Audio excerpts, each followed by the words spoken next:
할렐루야. 3월 8일 화요일 새벽입니다. 아무것도 두려워 말라 찬양하겠습니다. 아무것도 두려워 말라. 주 나의 하나님이 지켜주시네. 놀라지 마라. 겁내지 마라. 주님 나를 지켜주시네. 아무것도 두려워 말라. 주 나의 하나님이 지켜주시네. 놀라지 마라. 겁내지 마라. 주님 나를 지켜주시네. 내 맘이 힘에 겨워 지칠지라도 주님 나를 지켜주시네. 세상의 험한 풍파 몰아칠 때도 주님 나를 지켜주시네. 주님은 나의 산소, 주님은 나의 요새, 주님은 나의 소망, 나의 힘이 되신 여호와. 아멘. 오늘 하나님께서 주시는 은혜의 말씀은 신명기 31장 7절부터 8절 말씀이 되겠습니다. 신명기 31장 7절에서 8절 말씀을 봉독해 드리겠습니다. 모세가 여호수아를 불러 온 이스라엘의 목전에서 그에게 이르되 너는 강하고 담대하라. 너는 이 백성을 거느리고 여호와께서 그들의 조상에게 주리라고 맹세하신 땅에 들어가서 그들에게 그 땅을 차지하게 하라. 그리하면 여호와 그가 내 앞에서 가시며 너와 함께 하사 너를 떠나지 아니하시며 버리지 아니하시리니 너는 두려워하지 말라. 놀라지 말라. 아멘. 오늘은 강하고 담대하라, 강하고 담대하라 라는 제목으로 하나님 말씀을 상고하겠습니다. 신앙생활을 하면서 가장 많이 듣는 말씀 중에 하나가 강하고 담대하라 라는 말씀이 아닐까 하는 생각이 듭니다. 당연히 이 말씀은 두려워하지 말라라는 말씀과 함께 사용됐죠. 이 마음의 상태는요, 신자들에게 반드시 있어야 될 중요한 요소라고 성경은 강조하고 있습니다. 그렇다면 이 강함과 담대함, 이 두려워하지 않는 용기는 왜 성경에서 강조하고 있을까요? 왜 하나님께서는 우리에게 강하고 담대하라 라고 말씀을 하실까요? 사실 용기, 담대함, 강함 이런 것들은 특별한 사람들만이 가질 수 있는 마음의 상태다라는 생각이 들기도 할 겁니다. 훈련을 많이 받은 군인, 태어날 때부터 담력이 강한 사람, 혹은 좀 정신이 조금 온전치 않아서 무서움을 모르는 사람, 잃을 것이 없다고 생각하고 자포자기하기에 했기에 죽음조차도 두려워하지 않는 사람, 또는 너무나 사랑하는 가족과 나라를 지키기 위해서 목숨까지 바쳐야 되는 절박한 상황에 처해 있는 사람, 그리고 정말 믿음이 좋은 사람, 이런 사람들만 강하고 담대할 수 있지 않을까, 두려움이 없는 삶을 살 수 있지 않을까, 이런 생각을 하게 됩니다. 그런 측면에서 본다면 우리 평범한 사람들에게는 용기란, 담대함이란, 강함이란 별로 어울리지 않는 것 같기도 하고 심지어 불가능하다는 생각이 들 수도 있을 겁니다. 그러나 성경은요, 모든 신자에게 다 담대해야 된다라고 명령을 하십니다. 그래서 요한계시록에도 보면 두려워하는 사람은 영원한 심판을 피할 수 없다. 둘째 사망, 진정한 죽음에 빠지게 된다. 이렇게 말씀하고 있어요. 계시록 21장 8절 그러나 두려워하는 자들과 믿지 아니하는 자들과 흉악한 자들과 살인자들과 음행하는 자들과 점술가들과 우상 숭배자들과 거짓말하는 모든 자들은 불과 유황으로 타는 못에 던져지리니 이것이 둘째 사망이라. 자, 그렇다면 아무나 가질 수 없는 것처럼 느껴지는 강함, 담대함, 용기, 이런 것들을 하나님께서 믿는 자들인 우리에게 요구하시는 이유가 무엇일까요? 그것이 운명을 결정하기 때문입니다. 가나안에서의 행복이냐 광야에서의 죽음이냐, 이것을 이 담대함, 이 강함이 결정을 한다라는 거예요. 이스라엘은 하나님이 택하신 아주 복을 받은 족속입니다. 그들에게는 하나님의 사랑으로 말미암은 은혜, 즉 무조건적인 언약이 주어졌죠. 그 언약의 핵심은 뭡니까? 가나안 땅에서 세상에서 가장 강한 나라를 이루어서 복락을 누리게 될 것이다 라는 거예요. 그래서 그들은 당시 세상에서 가장 큰 그리고 가장 강력한 나라였던 애굽을 물리칠 수 있었습니다. 애굽의 왕을 물리치고 애굽의 군대를 물리치고 출애굽할 수가 있었죠.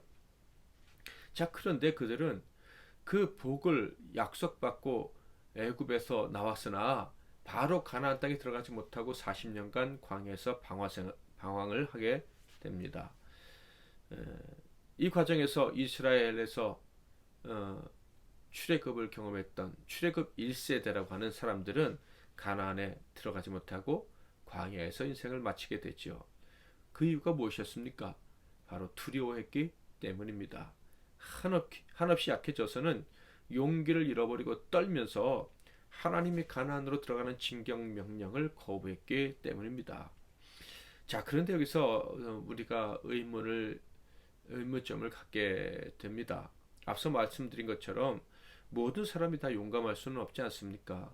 우크라이나 전쟁만 보더라도 피난한 사람이 있고 전장으로 들어가는 사람들이 있어요. 그런데 그 누구도 피난하는 사람을 비난할 수가 없습니다. 당신은 왜 다른 사람은 전쟁터로 나가는데 너희들은 왜 피난하느냐? 이렇게 비난할 수가 없어요. 아무도 그렇게 비난한 사람을 저는 보지 못했습니다. 왜냐하면 모든 사람이 전쟁터에서 총을 들고 용기 있게 싸울 수 있는 사람은 아니기 때문이죠. 자, 그런 면에서 보면 이스라엘 사람들은요, 그 누구도 전쟁에 나가 싸울 만한 사람들이 아닌 거예요. 제대로 된 군사는 한 사람도 없었습니다. 굳이 한 사람을 뽑으라고 하면 모세 정도가 아닐까 하는 생각이 듭니다. 왜냐하면 이스라엘 사람 모두는요, 애굽에서 종살이하던 사람들입니다. 종입니다. 전쟁 경험이 없어요. 게다가 애굽 사람들은 이스라엘 사람들을 매우 경계했기 때문에 그들에게 무술을 가르쳤을 리도 만무해 보입니다. 그러므로 이스라엘 사람들이 이제 가나안에서 맞닥뜨리게 될 전쟁을 앞에 놓고 용기가 없어 두려워했다. 그래서 가나안 진격을 거부했다.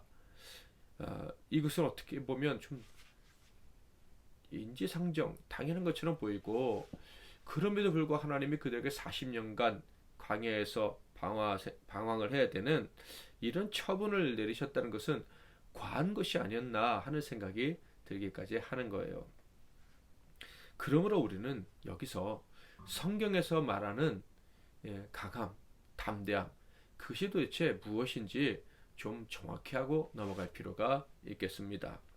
세상에서 말하는 용기와 강함은요, 자신이 가지고 있는 힘에서 나오는 거예요. 자신이 가지고 있는 어떤 자원에서부터 이 용기나 강함이 나오는 거죠. 훈련을 많이 받았다든가, 태어날 때부터 뭐 아주 남들보다 세게 태어났다든가, 혹은 돈이 많다든가, 뭐 기타 등등, 백이 든든하다든가, 이러면 용기를 가질 수가 있는 거예요. 그런데 성경에서 요구하는 용기는요, 근원적으로 완전히 다른 것입니다. 다른 차원에서 나오는 것이다 라는 거예요. 바로 전능하신 하나님을 의지할 때만 나오는 것이 바로 성경에서 말하는 강함과 담대함, 용기인 것입니다. 그러니까 성경에서 말하는 강함과 담대함과 용기는요, 이 개인의 능력, 개인의 경험, 이런 것에서 나오는 것이 아닙니다. 오직 하나님의 능력을 의존하는 거기서 나오는 거예요. 하나님께 붙들려 있을 때 나오는 강함과 담대함과 용기, 이것이 성경에서 말하는 것이다 라는 거예요. 그 확실한 증거가 출애굽 아니겠습니까? 이 출애굽할 때 그들은요, 정말 바로의 종이었고 또 모세의 말을 믿고 싶었지만은 믿을 만한 용기도 없는 사람들이었어요. 그런데 결과적으로 그들은 세상의 누구보다도 강한 나라였습니다. 믿음이 없었는데, 그래서 억지로 모세를 의지하고 억지로 하나님을 의지할 수밖에 없는 상황으로 몰려서 의지했는데, 그런데 결과가 어떻게 나타났습니까? 바로와 그의 군대를 물리친 것이 아니었습니까? 그뿐입니까? 자연의 거대함도 이겨냈고 물리쳤습니다. 홍해도 가르고 걸어갔고요. 그리고 물이 없는 그 기근도 이겨냈습니다. 낮의 땡볕도 밤의 추위도 다 이겨낼 수 있었다 하는 거예요. 그러니까 성경에서 말하는 강함과 담대함이란 바로 믿음, 하나님을 신뢰하는 신뢰, 바로 그 자체인 것입니다. 어떤 상황에서도 우리 아버지 하나님은 나를 도와주실 것이다. 이것을 믿을 수 있는 것이 바로 용기고 담대함이고 강함이다 라는 거예요. 그래서 믿음으로 신자는 강하게 되고 담대하게 되는 거예요. 그리고 그 강함과 담대함으로 땅을 차지하고 그 땅에서 복을 누리게 되는 것이죠. 예수님 말씀 기억하십니까? 예수님은 우리가 주의 군사가 되어서 땅 끝까지 복음을 전하라고 하셨습니다. 그 당시 로마 제국이 통치하고 있던 때 얼마나 많은 박해와 핍박이 있었겠습니까? 그런데 주님은 땅 끝까지 가라고 하셨어요. 담대히 복음을 전하라고 하셨습니다. 심지어 할 말을 가르쳐 주실 것이다. 그러니 두려워하지 말고 재판장에 설 때도 당당해라 라고 말씀하셨습니다. 도대체 어떤 능력으로 그들이 감당할 줄 아시고 이렇게 어떻게 보면 무모해 보이는 명령을 내릴 수 있으셨을까요? 사도행전 1장 8절을 볼까요? 오직 성령이 너희에게 임하시면 너희가 권능을 받고 예루살렘과 온 유대와 사마리아 땅 끝까지 이르는 내 증인이 되리라 하시니라. 하나님이 주시는 권능, 성령이 임하시면 하나님이죠. 하나님의 권능으로 이 엄청난 일들을 감당하게 될 것이다 라고 말씀을 하신 거예요. 그러니까 하나님이 주신 사명은요, 우리의 지능, 체력, 국력, 그리고 재력 이런 것들로 감당하는 게 아니라는 거예요. 하나님의 힘으로 감당하게 되는 것이다 라고 주님이 말씀하신 것이죠. 그래서 사도 바울도 이렇게 말했습니다. 에베소 6장 10절 끝으로 너희가 주 안에서와 그 힘의 능력으로 강건하여지고. 너희들은 주님 안에 있으니까 강한 사람이야. 강해질 거야. 주님이 주신 힘의 능력으로 너희들은 점점 강해질 테니까 걱정하지 마라. 이렇게 말씀하시는 거예요. 사도 베드로도 이렇게 말했습니다. 5장 사도 베드로가 기록한 베드로전서 5장 10절에 보면 모든 은혜의 하나님 곧 그리스도 안에서 너희를 부르사 자기의 영원한 영광에 들어가게 하시니가 잠깐 고난을 당한 너희를 친히 온전하게 하시며 굳건하게 하시며 강하게 하시며 터를 견고하게 하시리라. 하나님이 친히 우리를 완전하게 하시고 굳건하게 하시고 강하게 하시고 우리가 있는 그 터를 견고하게 해주신다 라고 말씀하고 있는 것입니다. 이스라엘 백성들의 광야 40년이 끝나갈 무렵 모세는 자기가 세상을 떠날 때가 되었음을 알고 있었습니다. 자신은 가나안 땅에 들어가지 못한다는 것도 알고 있었죠. 그래서 후계자를 세워야 된다는 것도 알고 있었습니다. 그런데 후계자를 세우는 것은 모세에게 결코 어려운 일이 아니었어요. 사실 하나님이 확실히 알도록 정해주셨기 때문입니다. 가나안 땅에 들어갈 것이 허락되었던 유일한 출애굽 1세대의 성인 바로 여호수아였죠. 갈렙과 함께 참된 믿음을 보여준 사람입니다. 하나님께서 기뻐하시는 강함과 담대함을 보여준 사람이 바로 여호수아와 갈렙인 거예요. 그러므로 가나안 땅에 들어갈 때 가장 필요한 그것을 가지고 백성들이 이끌 사람은 누구겠습니까? 당연히 여호수아와 갈렙이겠죠. 그 중에서 하나님은 여호수아를 세우라고 하셨으므로 모세는 여호수아를 그의 후계자로 세웁니다. 모든 이스라엘 대표에서 하나님 앞에 서고 백성들을 가나안에서 인도해서 가나안으로 인도해서 그들에게 복을 누리게 할 사람이 여호수아다 라는 것을 분명히 알고 그를 후계자로 세웠죠. 그리고 그를 후계자로 세우면서 축복의 말을 해줍니다. 여호수아가 평생 기억해야 될 가장 중요한 교훈을 줍니다. 가나안 땅에서 어떻게 그 백성들을 인도해야 되는지 어떻게 살아야 되는지에 대한 가장 중요한 교훈을 주는데요. 그런데 그 교훈의 핵심이 바로 강하고 담대해야 한다라는 것입니다. 31장 7절 모세가 여호수아를 불러 온 이스라엘의 목전에서 그에게 이르되 너는 강하고 담대하라. 너는 이 백성을 거느리고 여호와께서 그들의 조상에게 주리라고 맹세하신 땅에 들어가서 그들에게 그 땅을 차지하게 하라. 그런데 여호수아만 담대하라고 하신 것은 아니었습니다. 이스라엘 모두가 다 강하고 담대해야 된다라고 모세는 분명히 이야기했죠. 그 여호수아에게 한 말씀 바로 앞에 있습니다. 31장 5절 6절. 또한 여호와께서 그들을 너희 앞에 넘기시리니 너희는 내가 너희에게 명한 모든 명령대로 그들에게 행할 것이라. 너희는 강하고 담대하라. 두려워하지 말라. 그들 앞에서 떨지 말라. 이는 내 하나님 여호와 그가 너와 함께 가시며 결코 너를 떠나지 아니하시며 버리지 아니하실 것임이라 하고. 강하고 담대함으로 가나안을 정복하게 될 것이다. 그런데 그것이 바로 하나님의 명령을 수행하게 되는 것이다 라고 말씀하고 있어요. 그러니까 이스라엘 백성들 모두도 강하고 담대해야 되는 거예요. 그런데 그게 무엇과 같다? 하나님을 기억하고 하나님을 신뢰하여 순종하는 것과 같다라고 말씀하고 있습니다. 모든 이스라엘 백성들이 강하고 담대해야 되는 거예요. 모든 이스라엘 백성들 언제나 하나님을 기억하고 그분만을 의지하고 그분이 살리실 줄 믿고 그분 말씀에 순종해야 되는 거예요. 그리고 그들의 리더는 누구보다도 강하고 담대한 사람이어야 하는 것이죠. 특별히 여호수아에게 강하고 담대하라 라고 말했는데 원어적인 의미는요, 늘 깨어서 점점 더 강해져야 된다 이런 말씀입니다. 그러니까 여호수아는요, 점점 더 하나님을 의지하는 자가 되고 하나님을 의지하는 그 힘으로 세상을 이기는 자가 되어라. 그렇게 이겨나가는 것을 너희 백성들에게 보여주어라. 그래서 그 백성들이 가나안 땅에서 점점 더 복을 받아 누리게 해라. 이것이 모세가 여호수아에게 준 마지막 교훈이었던 것입니다. 이렇게 여호수아와 그 백성들이 믿음으로 점점 더 강해지고 점점 더 믿음이 강해지고 담대해지는 여호수아가 백성을 이끌게 된다면 어떤 일이 벌어집니까? 8절. 그리하면 여호와 그가 내 앞에서 가시며 너와 함께 하사 너를 떠나지 아니하시며 버리지 아니하시리니 너는 두려워하지 말라 놀라지 말라. 영원히 하나님과 동행하게 될 것이다 라는 말씀입니다. 점점 더 강해지고 점점 더 풍성한 삶을 살게 될 것이다 라는 것이죠. 사랑하는 성도 여러분, 아무리 생각해도 저와 여러분은 약하고 때로는 신이 막혀서 벌벌 떨 때도 많습니다. 그러기에 우리는 하나님만 의지하고 살아가는 것 아니겠습니까? 그러기에 우리는 또 하나님을 의지하려고 애쓰는 것 아니겠습니까? 그런데 여러분, 우리가 약해서 하나님을 의지할 때, 그때 하나님이 강해지실 때 우리는 정말 강한 자가 되고 담대한 자가 되어서 세상을 이겨낼 수 있는 것입니다. 바로 우리가 세상을 살아갈 힘이 바로 여기서 나오는 것이다. 하나님을 우리는 바랍니다. 약하게 더욱더 하나님을 의지하고 소망합니다.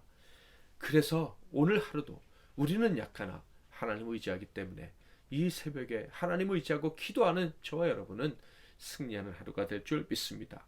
강하고 담대하게 오늘 하루도 살아가게 될 줄 믿습니다. 오늘 하루 마무리할 때 오늘은 내가 좀 더 강해졌구나, 내가 좀 더 담대해졌구나, 이 사실을 깨닫고 감사하고 기뻐할 수 있기를 주님의 이름으로 축복합니다. 말씀 붙잡고 기도하는 저와 여러분 되기를 바랍니다. 제가 먼저 잠깐 기도하고 이어서 여러분 기도하십시오. 하나님 아버지, 우리에게 가나안을 허락해 주셨기에 당연히 그 땅에서 복을 받아 누려야 하기에 담대하고 강해져야 된다는 사실을 오늘 말씀 통해 깨닫게 해주시니 감사합니다. 그런데 그 강함과 담대함도 우리의 힘으로 되는 것이 아니라 하나님을 의지하고 바랄 때 된다는 것임을 또 가르쳐 주시니 감사합니다. 우리는 약하기에 오늘 하루도 주님을 의지하고 오늘 하루를 주님께 맡깁니다. 약해서 하나님을 의지하는 우리가 하나님 때문에 강하게 하루를 살아가고 그리고 멋지게 승리하고 열매 맺게 해 주옵소서. 그렇게 될 줄 믿고 우리 주 예수 그리스도의 이름으로 기도하옵나이다. 아멘.